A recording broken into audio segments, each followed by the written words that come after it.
Hello friends, welcome back to VOWIAS. Welcome to the discussion on daily MCQ. Today is 15th of November 2021 and now we are going to look at 5 MCQs based on the current affairs. So चलिए शुरू करते हैं. But before that, small information guys. The MCQs daily will be uploaded in the Telegram channel and also you can find a PDF of the compilation of the MCQs. So you can find all of these things in our Telegram channel. The Telegram channel link I'll leave in the description. You can just go and join and you can get on all the knowledge. Now let's look at the first question. The first question is, consider the following statements with respect to the retail direct scheme. First one, it is a scheme of RBI aimed at enhancing access to the government securities market for retail investors. Second one, under it, individuals will be able to easily open and maintain their government securities account online with RBI free of cost. Here you have to choose the correct option, A1 only, B2 only, C both 1 and 2 and D neither 1 nor 2. The correct option is C, both 1 and 2. So recently this scheme was in news, that's why we have asked this. So Prime Minister recently has launched two customer-centric initiatives of the RBI. The RBI Retail Direct Scheme, the RBI Bank Integrated Ombudsman Scheme. This scheme is aimed at enhancing access to the government security market for retail investors. It offers new avenue for direct investing in the securities which are issued by the central and the state governments. Till now, they are available only in the secondary markets and not in the direct markets for the retail investors. So that's why this scheme is now useful. Investors will be easily to open and maintain their government securities account online with the RBI at free of cost. The scheme offers a portal avenue to invest in central government securities, T-bills, the state development loans, the sovereign gold bonds, etc. And the scheme places India in a list of selected few countries which is offering such facilities. The move comes at a time when rising inflation adds pressure to the RBI to lift their rates. The tighter monetary policy is likely to weaken the demand for bonds, making it challenging for the governments to execute its near record borrowing program. Okay, so this is all about this retail direct scheme.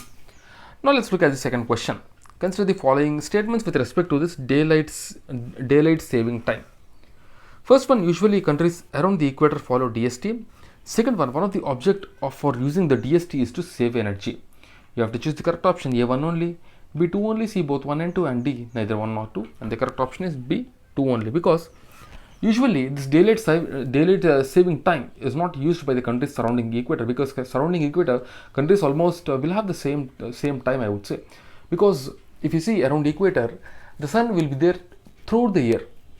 But that is not the case in the temperate regions. Okay, and also the daylight saving time is generally used to save energy. It is used to save energy because normally what will happen is that during winters the day will be short and the night will be long. So during the night the electricity consumption will be high because the lights and everything has to be used. But the day starts much earlier. So what they will be doing is, let's say now what will happen is that initially at 6 p.m. during summer 6 p.m. will be the time where lights will be switched on. But during winter time the lights will be switched on at 5 only.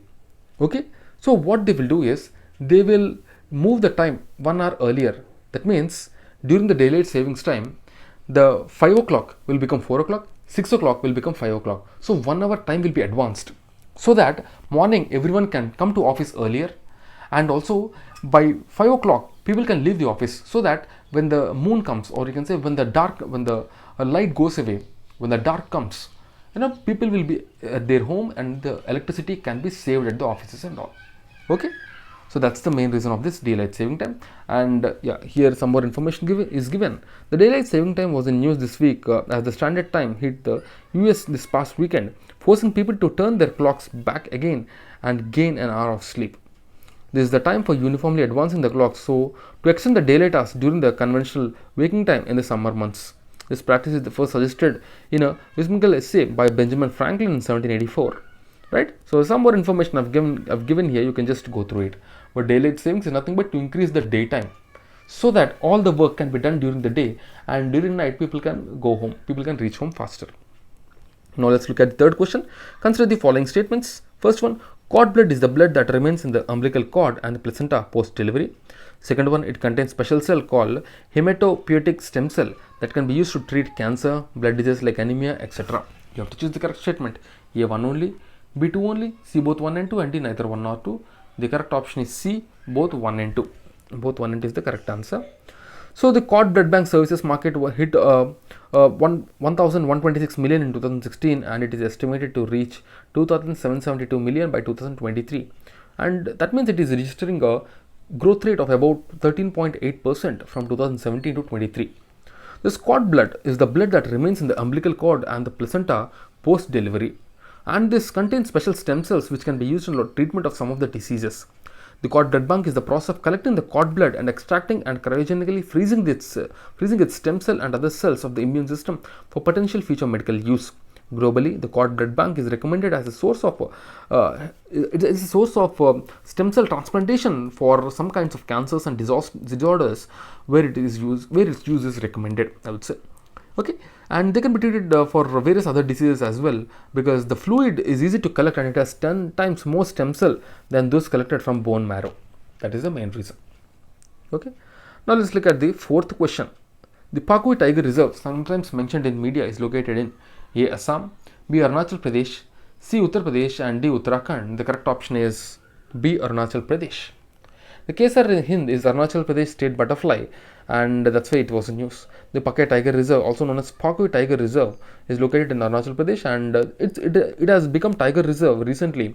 It has also won the Indian Biodiversity Award of 2016 in the category of conservation of threatened species for its hornbill nest adoption program. It is bounded by the Bareilly or Kameng River in the west and north, and by Pakhi River in the east. And the Papam Reserve in Arunachal Pradesh, Assam, Nameri National Park, the Doimara Reserve, and others are its neighbors especially. The main perennial streams across this, if you see, they are Namri, Khari, Upper Dikori. West of Kameng River is the Sesi Orchid Sanctuary. It falls within the Eastern Himalayan Biodiversity Hotspot. Now let's look at the fifth question. It's a previous year CSE question of 2014. The power of the Supreme Court of India to decide dispute between the center and the state falls under its advisory jurisdiction, B. appellate jurisdiction, C. original jurisdiction, and D. writ jurisdiction. And the correct option is C. original jurisdiction, because Supreme Court has ultimate powers with regarding to the dispute between center and state does not have any power. State matlab the High Court, the local High Courts does not have any power. So it is the original jurisdiction of the Supreme Court. So it's a previous year question, and original jurisdiction of Supreme Court refers to the matters that Supreme Court can be approached first.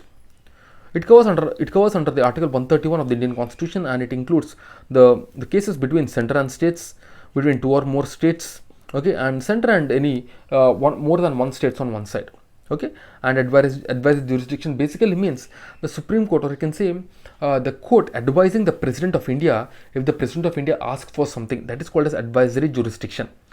Okay, and it is covered under Article 143. And appellate jurisdiction is basically Supreme Court handling, or you can say taking a case based on the appeal after the local high courts or the local district courts, after they have given their judgments.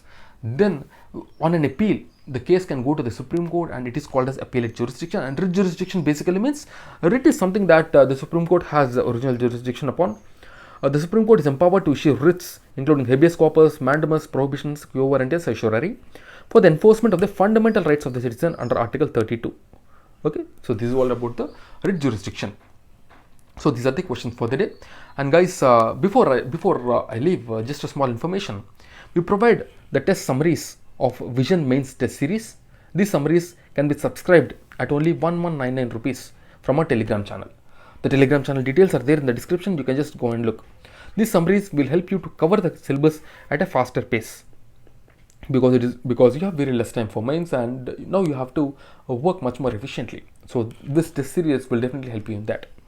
Okay, and guys, one more thing is that soon we are going to launch the PT 365 summaries, the mains 365 summaries, okay, so do subscribe to our YouTube channel for all these summaries, right? So that's it guys from my side. I'll see you again tomorrow with 5 more MCQs. Till then, keep studying and stay tuned. Jai Hind.